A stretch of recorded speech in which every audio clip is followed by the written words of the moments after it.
assunto é imóvel, atenção no cenário. Informação certa muda o seu caminho diário. Sem enrolação, sem discurso secundário. Chegou quem fala claro, Jogo Limpo Imobiliário. Muito bem-vindos a mais um Jogo Limpo Imobiliário.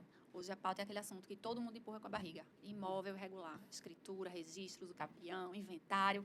Para bater esse papo com a gente hoje a doutora Valquíria Bezerra, especialista em direito imobiliário, que vive no olho do furacão da regularização de imóveis. Seja bem-vinda, doutora Valquíria. Muito obrigada pelo convite. É um prazer estar aqui com vocês. Seja muito bem-vinda, doutora Valquíria Bezerra. Mas a gente, sempre que começa o podcast, a gente quer saber aquela velha história. Quem é a profissional? Quem é a pessoa por trás da profissional, né? E nos se apresente um pouco para os nossos jogadores.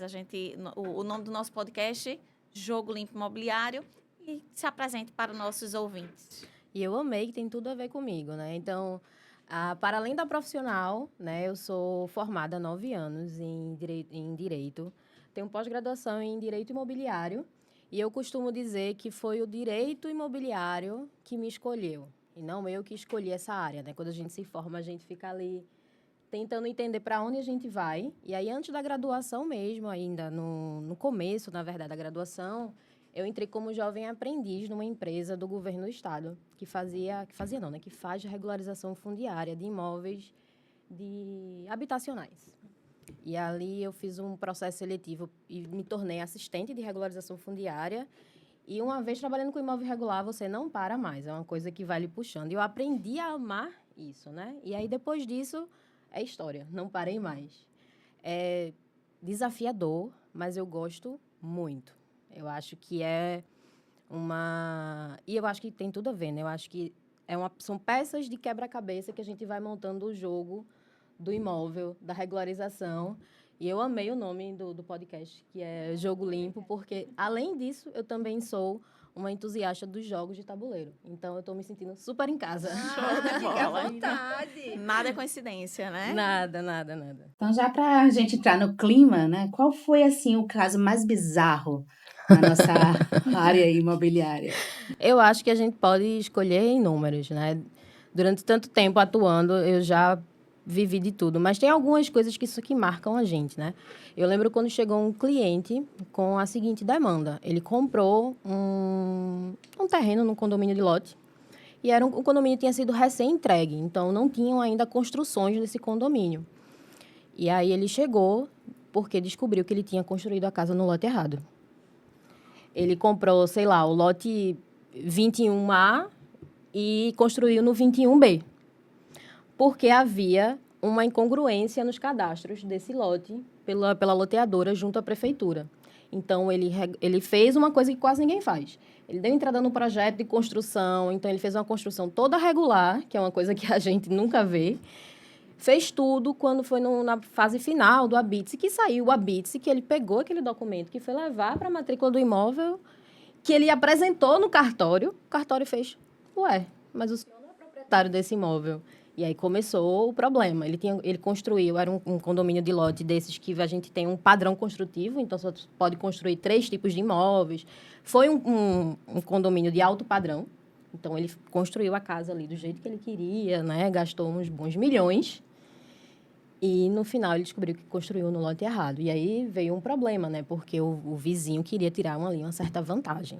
Construiu no terreno com certeza, alheio, né? Essa foi uma das situações, né? Mas, assim, eu acho que hoje em dia o que eu vejo muito é sobre contratos mal redigidos e aí os problemas que vêm a partir daí. Né? A gente tem uma situação que foi até recente lá no escritório, que era um contrato de compra e venda normal de apartamento. O apartamento geralmente não tende a dar tanto problema, né? Porque já está ali todo individualizado, não tem muito essa questão. Mas houve uma questão por conta da vaga de garagem. E isso, para mim, me marcou muito. O que acontece? Vamos supor que eu tenha comprado o apartamento de Júlia. Júlia sempre morou lá, desde a entrega do edifício. E ela, apartamento 9º andar, e ocupava a vaga 9A. Sempre. E aí ela me vendeu o apartamento, eu fui lá, visitei o apartamento, vi a vaga, gostei da vaga, mas a vaga era descoberta. Tudo bem, gostei da vaga. E aí, quando eu fui registrar esse imóvel, né, quando eu fui tirar as certidões para fazer, na verdade, na due diligence que a compradora estava fazendo, ela descobriu que a vaga dela, na verdade, era a C3. O que é que aconteceu? Na entrega desse edifício, desse condomínio, a própria Assembleia reordenou a divisão das vagas. E isso nunca foi levado para a matrícula. E aí, o que aconteceu? Um efeito dominó, um caos. O síndico, ele tinha ar de louco. Eu tinha pena dele. Porque, de repente, todo mundo descobriu que estavam ocupando vagas erradas. E aí, o que aconteceu? Tinha gente que estava em vagas descobertas e descobriu, pela matrícula, que a sua matrícula tinha uma vaga coberta. Que isso valoriza o imóvel, né? Isso foi um caos completo e absoluto. E as pessoas... chegou para a gente numa fase já de um estresse muito grande entre as partes, porque queriam destratar. E a pessoa... Aí, veja, né? Quando eu falo sobre contratos. O contrato previu isso. Tinha alguma outra questão? Não. O contrato foi feito por um corretor que não... Eu não vejo problema nisso, mas é preciso se atentar às relações, né? Ali, à situação toda. Mas aí, a promitente compradora, ela já tinha se metido na posse do imóvel. Ela já tinha derrubado paredes. Ela já tinha iniciado uma obra grande. E, de repente, ela fez, vou devolver, vou destratar, porque não está condizendo com o que eu contratei. Isso foi um caos homérico que demandou várias e várias reuniões e tentativas de conciliação, até que a gente chegou num denominador comum. Mas, assim... Se eu fosse citar aqui em casos bizarros, a gente poderia fazer um episódio só disso. Né? Fiquei curiosa, inclusive, por esse denominador comum, mas a gente vai voltar lá. Também. Vamos voltar. E a gente sabe que imóvel irregular não é economia, é uma bomba relógio jurídica, né, doutora Val? Completamente. Pegando esse gancho, explica pra gente, mais ou menos, o que é um imóvel irregular. Eu acho que eu poderia falar de várias formas, mas de uma forma muito simples. É tudo aquilo que tem na prática e ele não está documentado. Aí isso fica um pouco aberto, né? Então, vamos lá. Comprei um imóvel casada sob o regime da comunhão parcial de bens. Me divorciei. Esse divórcio, ele foi constado na matrícula? Eu averbei depois desse divórcio na matrícula? Não, isso é uma irregularidade. É uma grande irregularidade? Não, a depender da forma como foi feito esse divórcio, né? Vai que eu ocultei esse imóvel ali do divórcio, que acontece muito também. Mas, por exemplo, eu acho que uma forma que a gente consegue visualizar bem, quando eu compro um lote, compro um terreno e vou construir. Então, eu comprei um terreno, R$100 mil, muito bom o terreno. E aí, eu construí uma baita casa. Tenho lá uma grande estrutura. E aí, eu vou vender esse imóvel. Essa construção, ela estava averbada na matrícula? Não, isso é uma irregularidade formal. Mas aí a gente pode puxar para o campo da própria construção. Essa construção, ela está irregular? Eu contratei um engenheiro, um arquiteto, tem anotação de responsabilidade técnica, ou eu contratei um faz-tudo para construir esse meu imóvel? Então, a gente vai... Sabe aquela ideia de você puxar um fiozinho da roupa e, de repente, a roupa descostura inteira? É bem isso. Então... Quando a gente fala de imóvel irregular, resumindo, né, poderia ser tudo aquilo que existe na prática e ele não estar documentado, ele não reflete a documentação do imóvel, seja na matrícula, seja no IPTU, seja nas autorizações, legalizações. Isso eu estou falando de imóvel urbano, né? Eu também atuo com imóvel rural. E aí é um universo paralelo, o imóvel rural. Assim, é uma coisa que realmente demanda muito mais cuidado, muito mais... atenção, porque aí a gente entra nas questões ambientais e aí é um buraco... A linha se estende um pouquinho mais, né? Se estende um pouquinho mais e não tem muito para onde fugir, né? Porque aí, comparando com o que a gente entende do dia a dia do imóvel urbano, são obrigações que acompanham o imóvel, né? Então, independente de quem é o dono, você vai responder, ainda mais um dano ambiental, você vai responder...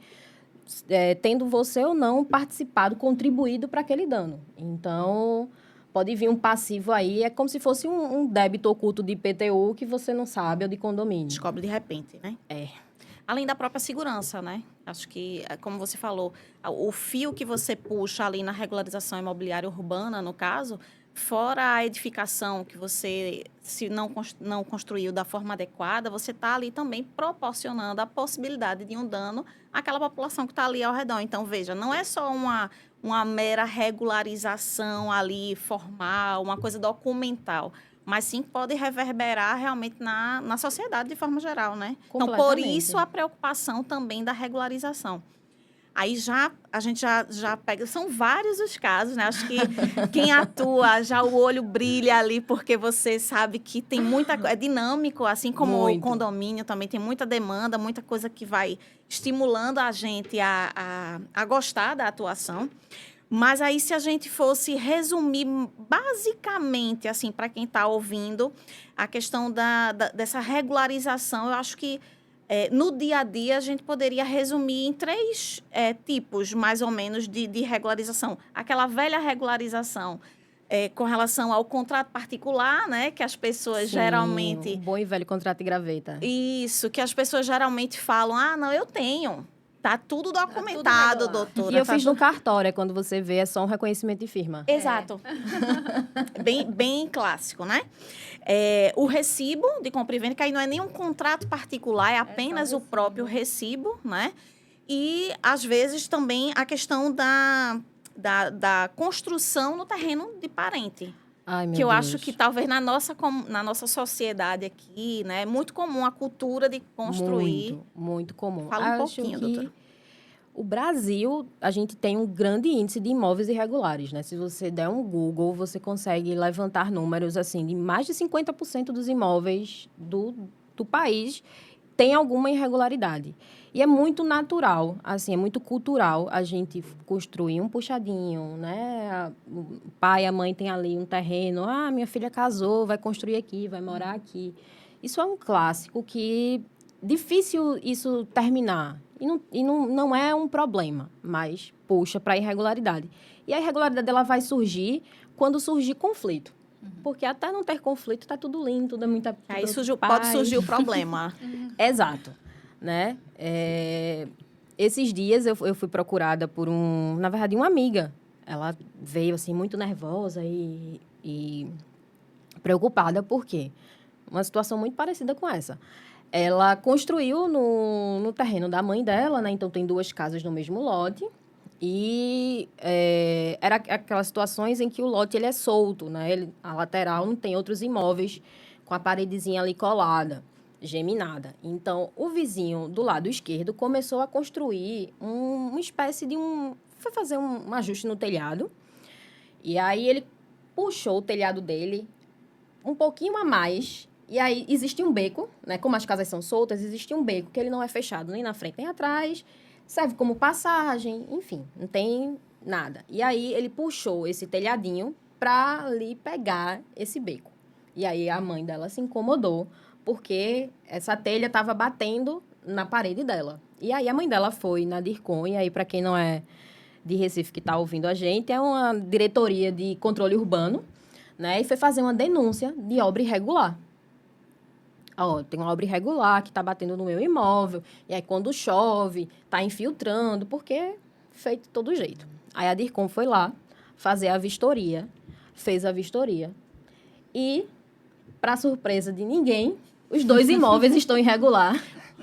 Então, a pessoa que denunciou recebeu uma notificação também, e aí ela me querida, procurou. Não é só o vizinho, não. Você também tem uma cartinha. A janela Seu tá teto suja de também vidro. dessa. E aí ela me procurou dizendo assim, cara, a gente foi tentar resolver um problema e saiu com 2.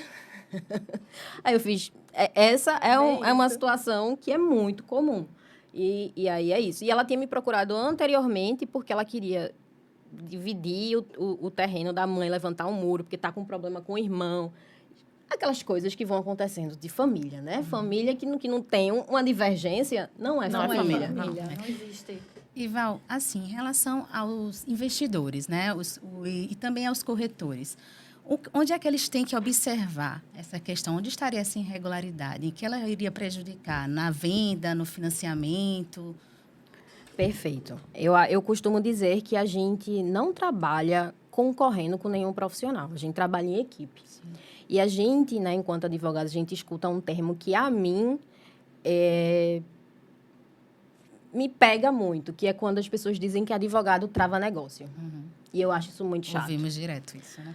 Muito, né? E a gente ouve muito, às vezes, de colegas corretores. Sim. Né? Porque eu entendo, ele quer fazer a venda, ele quer fechar a venda. A gente quer fechar o negócio também.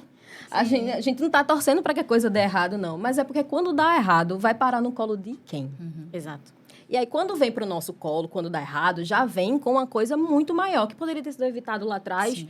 com uma diligência, um esclarecimento, uma coisa que é pequena, dá para ser resolvido. Né? E aí, quando a gente está falando desses atores do mercado imobiliário, é importante a gente entender a nossa função nisso tudo. Né? A gente quer fechar o negócio, a gente quer que a coisa funcione, mas é importante que ela funcione bem. Não é que a gente, tipo, vou fazer a venda, vou receber minha comissão e vou embora. Não.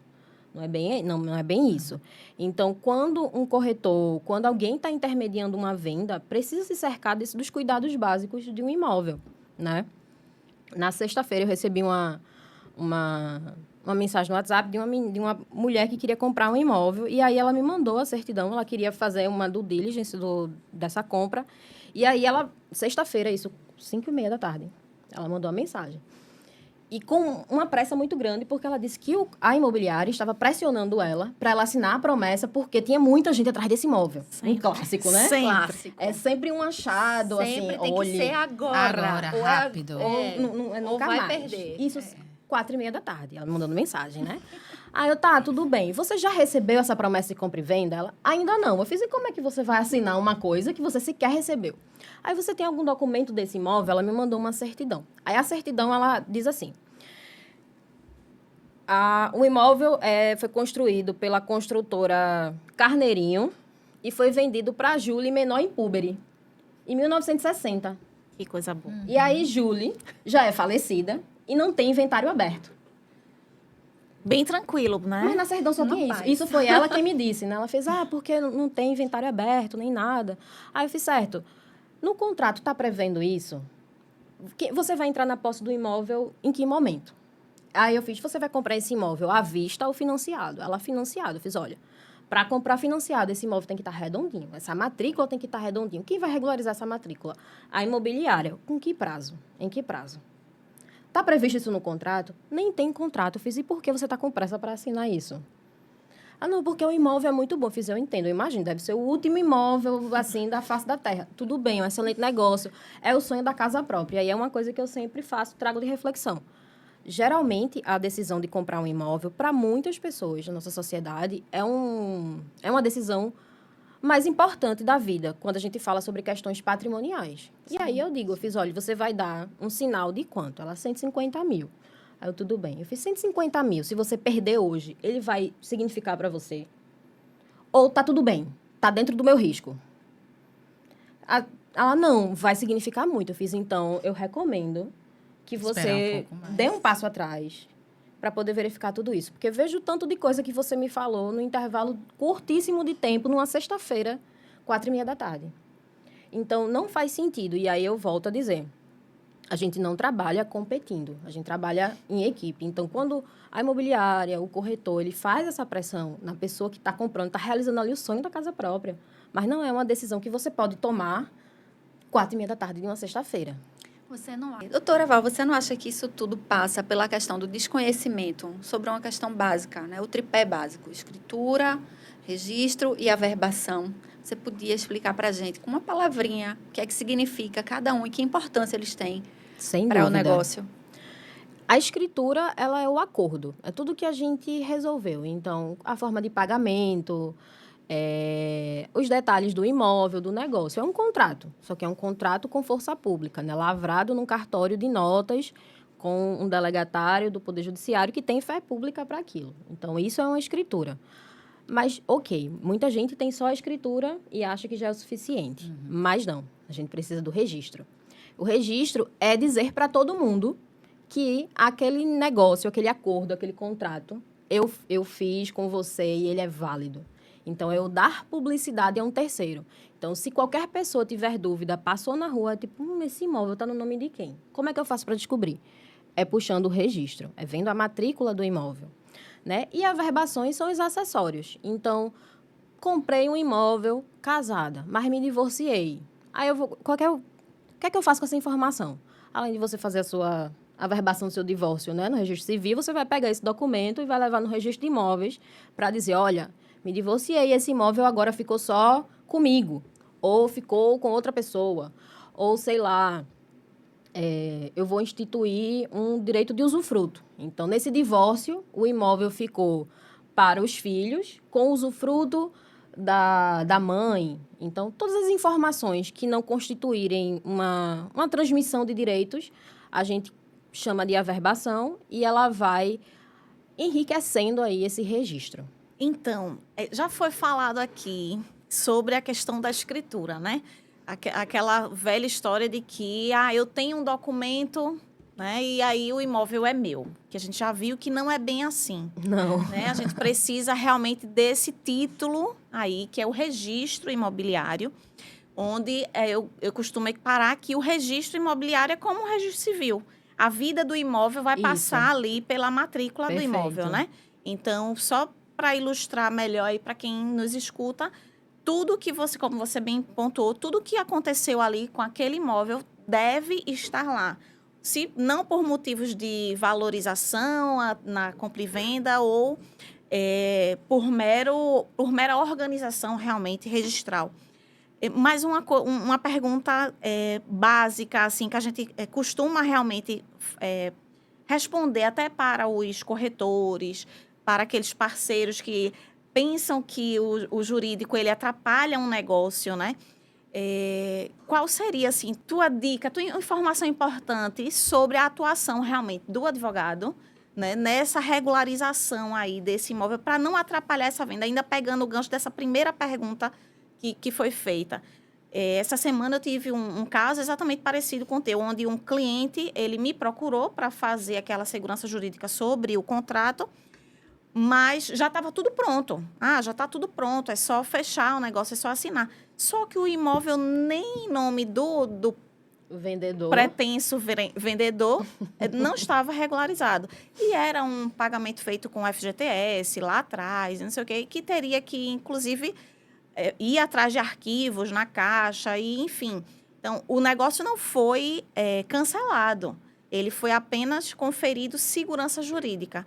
Mas a gente pudesse ampliar isso para esses corretores que têm ainda essa imagem do travado, do advogado que trava. O que é que você poderia, assim, dar de informação para que a gente possa saber que a venda ela vai se concretizar, só que vai ter segurança, inclusive, para o lado dele também, que pode ser responsabilizado depois, né? Claro, eu diria que o advogado é o parceiro, é quem vai garantir que aquela comissão dele não vai se tornar perdas e danos, né? Então, a gente, né, o advogado que vai receber essa documentação vai analisar e vai transformar num contrato todos esses detalhes, porque, volto a dizer, né, quem nunca pediu para o ChatGPT ou procurou no Google um modelo de um contrato, que atire a primeira pedra.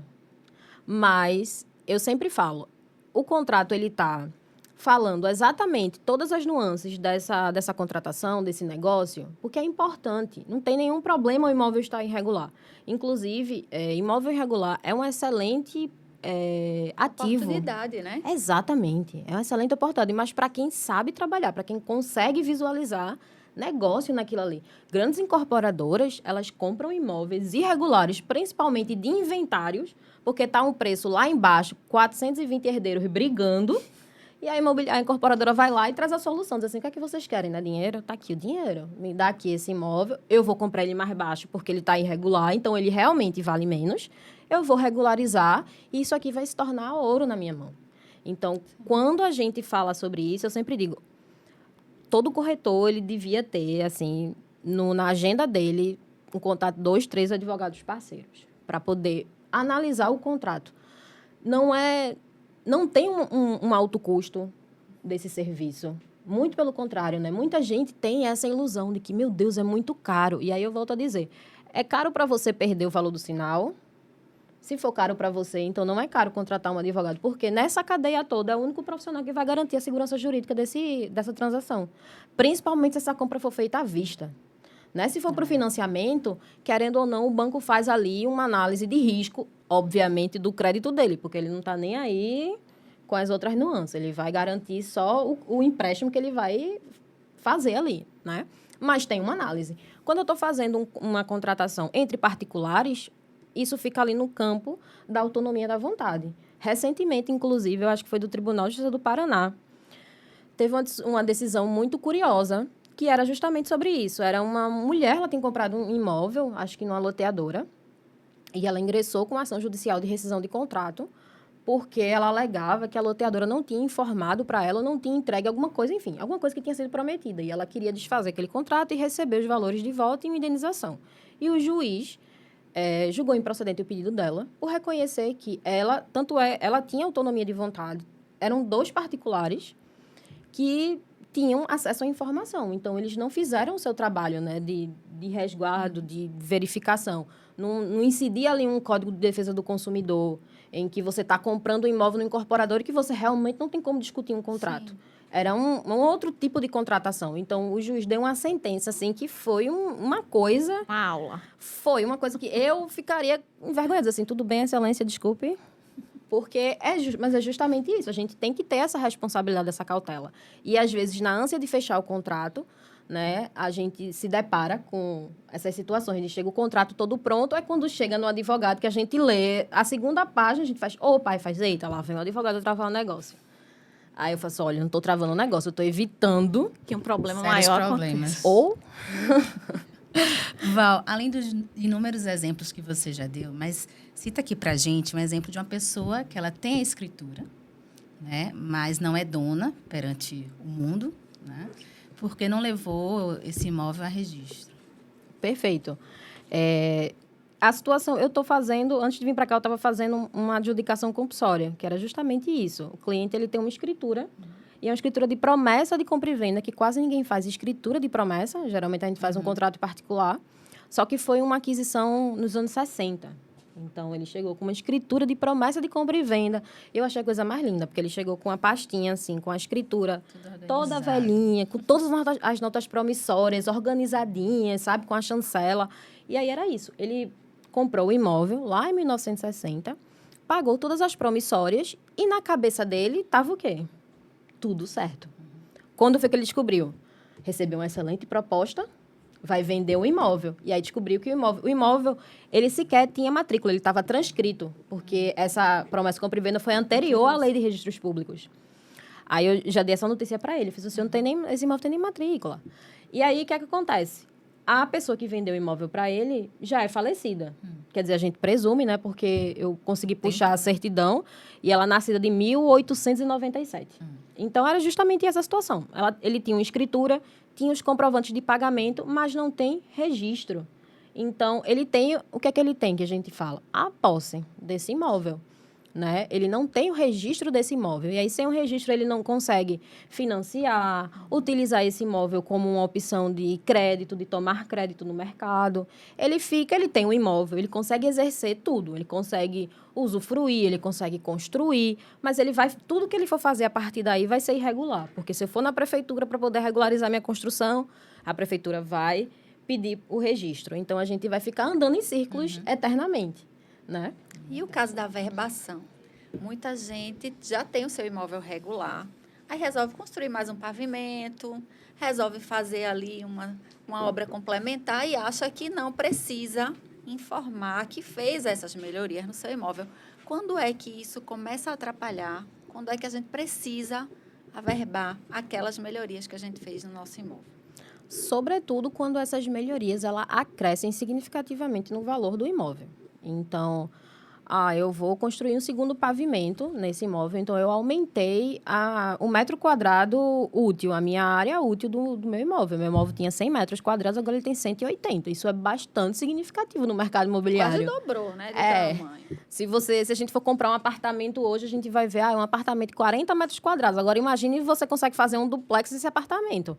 Você dobrou o tamanho, então, dobrou o valor do imóvel. E aí, sempre tem aquela questão, né? Não vou comunicar, não vou regularizar, porque isso vai aumentar o imposto. Vai, óbvio, porque aumentou o seu metro quadrado. Mas isso vai valorizar o seu imóvel. Isso é uma cautela que você toma para o futuro, porque esse imóvel ele vai valer mais. Ou então você vai, tudo bem, vou permanecer com o imóvel irregular, e quando vender, você vai vender esse imóvel com um deságio significativo. Porque se eu tiver do outro lado para comprar, eu vou barganhar bastante. O preço para poder regularizar. Exato. E aí, essas averbações, para além disso, eu acho que tem muita questão também da segurança, né, da habitação. Então, não muito quando a gente fala de condomínio, mas de casas, principalmente, né? Loteamentos de casas. Essas construções, esses duplexes que estão sendo construídos bastante para venda, principalmente aqui na zona oeste do Recife, que são todos regulares, né? Mas, assim, às vezes a gente constrói e eu não sei quem foi que construiu, eu não sei que tipo de material usou, não sei se aquela construção ela é sólida. Sim. Então, veja, eu vou empreender um dinheiro ali sem saber se tem segurança, né? Quando a gente tem a segurança, a gente tem um habite-se. Aqui na Prefeitura do Recife, quando a construção é irregular e a gente vai fazer isso depois, eles emitem um documento chamado aceite-se, que eu entendo as pessoas não fazerem isso, porque é uma via crucis. Sem Né? dúvida. A gente que trabalha com isso, a gente sabe bem o quão penoso é esse processo. Ele é burocrático, ele tem várias etapas, ele precisa de mais de um profissional, então isso não é uma coisa que se faz com um advogado.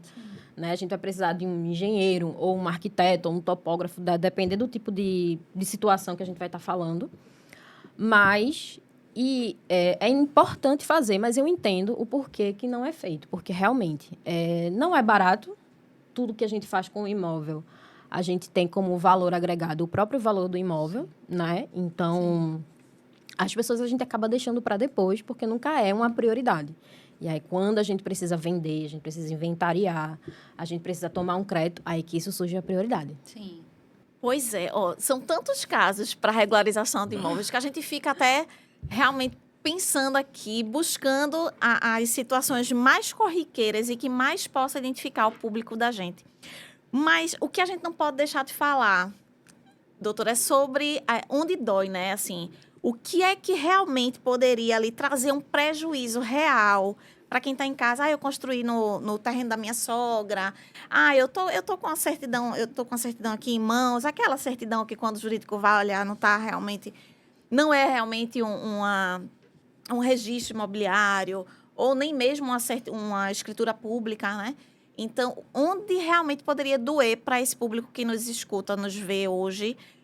A gente sabe que muito no bolso, mas vamos tangibilizar isso. Quais são as principais dores, assim, que tu encontras no teu escritório, que pode ser exemplo para que as pessoas que estão nos ouvindo não precisem passar por isso para querer regularizar esse imóvel? Chega muito essa situação em casos de sucessões. Então, assim, tem um imóvel da família aqui, que está aqui há muito tempo, todo mundo usa, e agora surgiu uma oportunidade para vender. Como eu vou vender esse imóvel se esse imóvel não tem nem dono? Não né? consegue vender, né? Quem é que vai assinar por esse imóvel? Aí você perde uma excelente oportunidade. Aí você faz, não, tudo bem, tudo dá para resolver. Tudo tem jeito. Como diria minha mãe, só não tem jeito para morte, né? Então, tudo tem jeito. Só que a gente está lidando com pessoas. E pessoas são complexas e criativas. E quando envolve dinheiro, aí a coisa muda muito de figura. Perspectiva, tá? Então, às vezes a gente está deixando para lá, deixando para depois, porque nunca é uma prioridade. E quando passa a ser uma prioridade, você se depara e faz, é muito caro, vai demorar. Quem está do outro lado não quer perder esse tempo. Então, é quando a máscara cai, né? Assim, quando você cai na real. A consciência, né? Eu me deparei com a situação, eu não atuei com ela, mas, assim, de um colega que ele veio discutir comigo. Aqui no Recife, por exemplo, a gente está vivendo um boom de muitos incentivos no centro do Recife. Sim. Né? Então, a gente está, assim como vários outros centros urbanos do país, passando pelaquela situação de requalificação do centro. E tem inúmeros incentivos fiscais para você construir, retrofitar. Então, assim, tá um burburinho. E aí, o que é que acontece? A maioria daqueles imóveis ali no centro do Recife, eles são oriundos de inventários. E tem uma coisa muito curiosa que eu desconhecia, que eu estava contribuindo com esse meu colega, é que muitos desses imóveis eles são frutos de doação. Eu esqueci o termo. Agora eu realmente esqueci o termo. Mas é uma doação para a Santa Casa. Então, muitos daqueles imóveis são da Santa Casa, porque alguém muito religioso, não tinha herdeiro, ou enfim, dispôs do seu bem de alguma forma, doou para a igreja e deixou um testamento, meu Deus do céu, arquivado lá, sabe lá Deus onde, e isso nunca foi registrado, nunca foi passado, porque a gente sabe que a Santa Casa também não tem braços para gerir o seu patrimônio. E aí viram aqueles ocos urbanos que a gente passa e fica se perguntando, meu Deus, por que um prédio desse está aqui vazio se podia ser tanta coisa, né?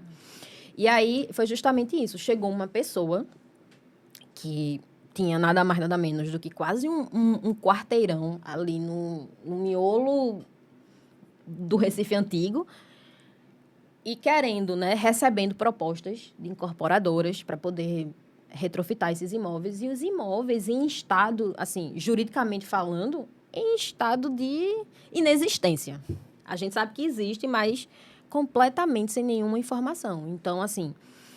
E a pessoa muito preocupada, porque qual era o cenário? Já estava o imóvel na terceira geração da família, aquilo ali tinha um passivo de IPTU gigantesco, eles não sabiam mais o que fazer, porque chegou naquela situação em que a família brigou tanto para saber o que fazer, que o imóvel se deteriorou inteiro, tá? Só as paredes de fora. Quando você abre a porta dentro, existe um grande vazio, não tem nada, que eu acho uma pena, né? Aqueles imóveis belíssimos. E aí surgiu a oportunidade dele fazer esse repasse. E aí ele não tinha absolutamente nada. O que ele tinha era uma espécie de um testamento, acho que era do avô dele, falando... Bem precário. Então, assim, eu fiz, olha, dá pra gente resolver? Com certeza, vai demandar um tempo. E aí é entender, né? Fazer o acordo. Entender se a pessoa que quer comprar, ela tem esse tempo para esperar. Porque ainda que ela compre dessa forma irregular, ela também vai precisar seguir essa via crucis, né? Então, eu acho que é quando surge a oportunidade. E é aquela velha história. A gente tem que estar pronto para o acaso da vida, né? O acaso da vida pode acontecer a qualquer momento. A situação prática, Val, disso, aquele caso clássico, né?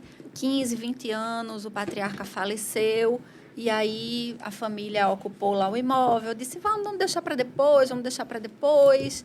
E aí nunca foi feito o inventário, que era herança eterna. É.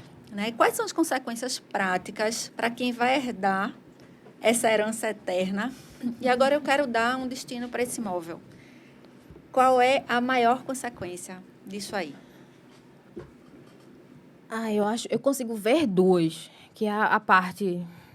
É isso que eu estava falando anteriormente, né? É de você querer dar destinação e não poder. Porque o que acontece? Vai existir o conflito. Então, geralmente, tem mais de uma pessoa interessada, já faleceu mais alguém, então a gente já está falando de herdeiro, 2, 3 gerações. Então, se eu não conseguia resolver entre os meus irmãos, que eram, 3, imagina agora com meus sobrinhos. Mas a questão até do usucapião entre irmãos, né? Exato. Que a gente vê muito acontecer isso agora, tenho visto bastante, o usucapião entre irmãos. Tem a questão dos impostos. Tem, né? Que sem vai dúvida. acumulando aí. Bloqueio também, judicial. Isso. Enfim, é uma prateleira. É uma prateleira de consequências, problemas. Né? É. O usucapião entre herdeiros, ele tem surgido muito como uma opção, mas nem sempre ele é deferido, porque precisa fazer essa comprovação de que o herdeiro permaneceu ali na posse do imóvel, né, de forma única, que ele não estava, por exemplo, apenas morando gratuitamente no imóvel, que é muito comum. Que é justamente, tu fica aí morando enquanto a gente decide. E aí, quando surge uma oportunidade que vem um parente que mora fora do Brasil, que quer vender o imóvel, aí começa a confusão.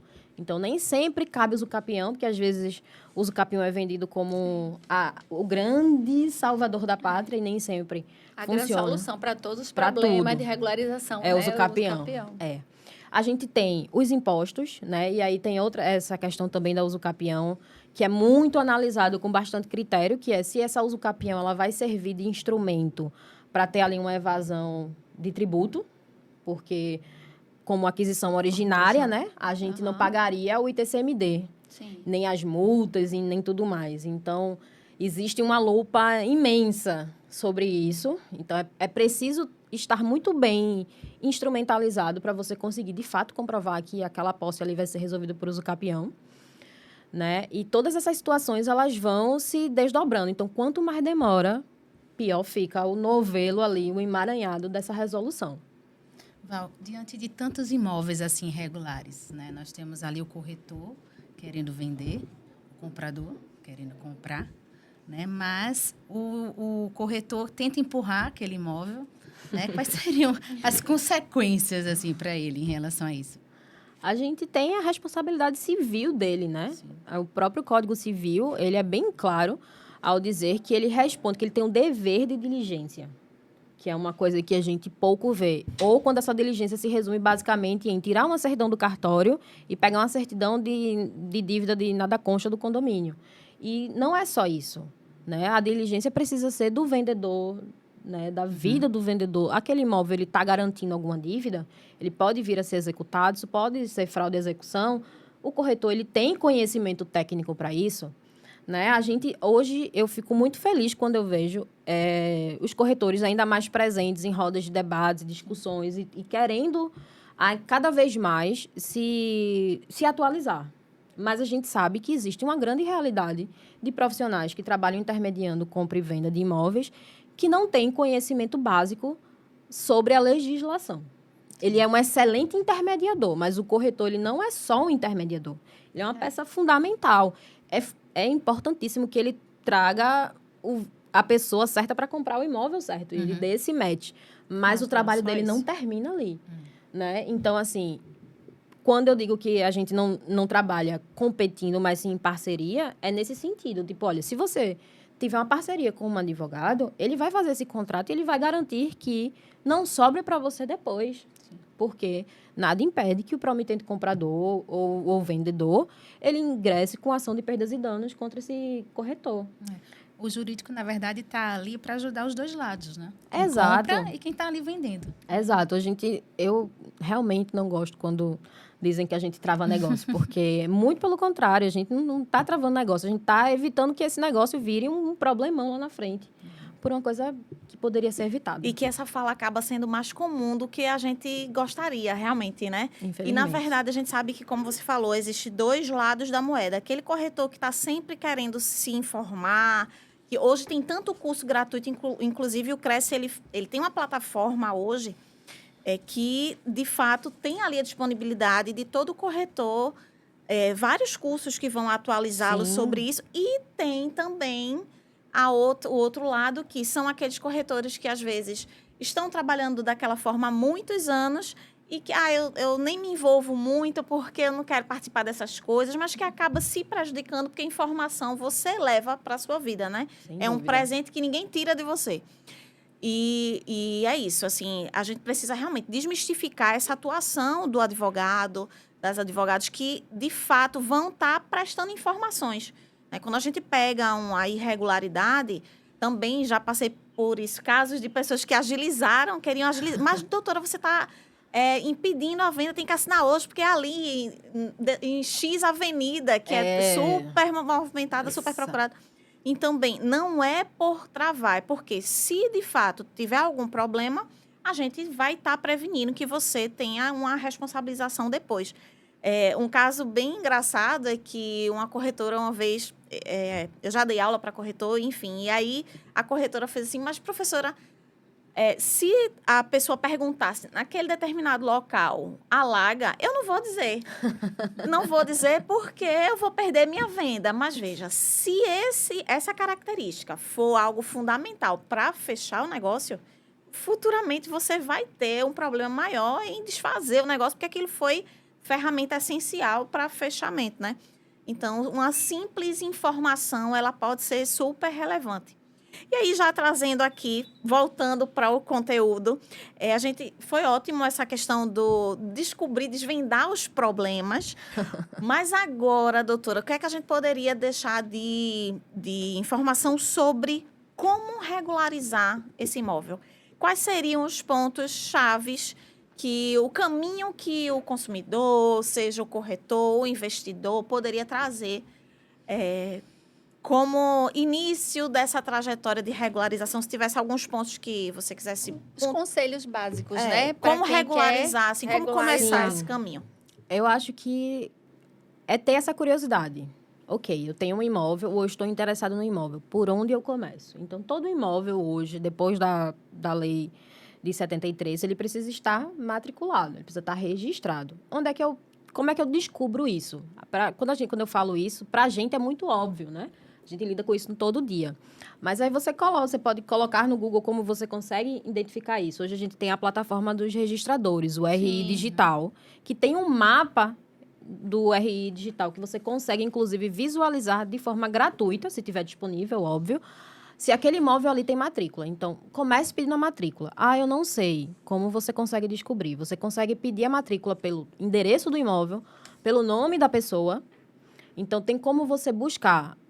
Eu não sei, não tenho certeza se o imóvel que é meu está registrado no meu nome. Não lembro de ter registrado. Então, eu pesquiso pelo endereço. É o primeiro começo. É o pontapé inicial. A partir dali, ele vai te guiar para onde você deve ir. Se o cartório te devolver dizendo não existe registro aqui sobre esse imóvel, então você está diante de uma posse. Aí, para onde você vai? Vai para a prefeitura.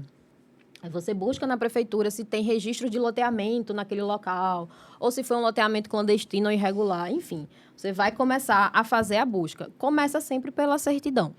Tá na dúvida de onde tem o imóvel, de onde pedir a certidão do imóvel, dá um Google colocando o endereço do seu imóvel, que vai com certeza aparecer lá a circunscrição, porque são termos, né? São Bem específicos, né? bem Mas nada específico. que o público não possa também tirar dúvida com um jurídico especialista no assunto. Exato. Mas hoje a gente trabalha com muito acesso à informação. Então, dá para a gente descobrir muita coisa. A gente tem que ser curioso. Então, estou pagando IPTU desse imóvel? Se eu não estou pagando IPTU, tem uma coisa errada, né? Ou está chegando o carnê do IPTU, esse carnê está chegando no nome de quem? Então, dá para ir na prefeitura e ir puxando esse fiozinho. E aí você vai montando esse dossiê. Depois disso tudo, o que é que eu faço? Você vai precisar procurar um profissional, que vai chegar um momento em que você vai ficar limitado. Então, é uma questão de construção, procura um topógrafo, procura um engenheiro, um arquiteto, ele vai resolver a parte da construção.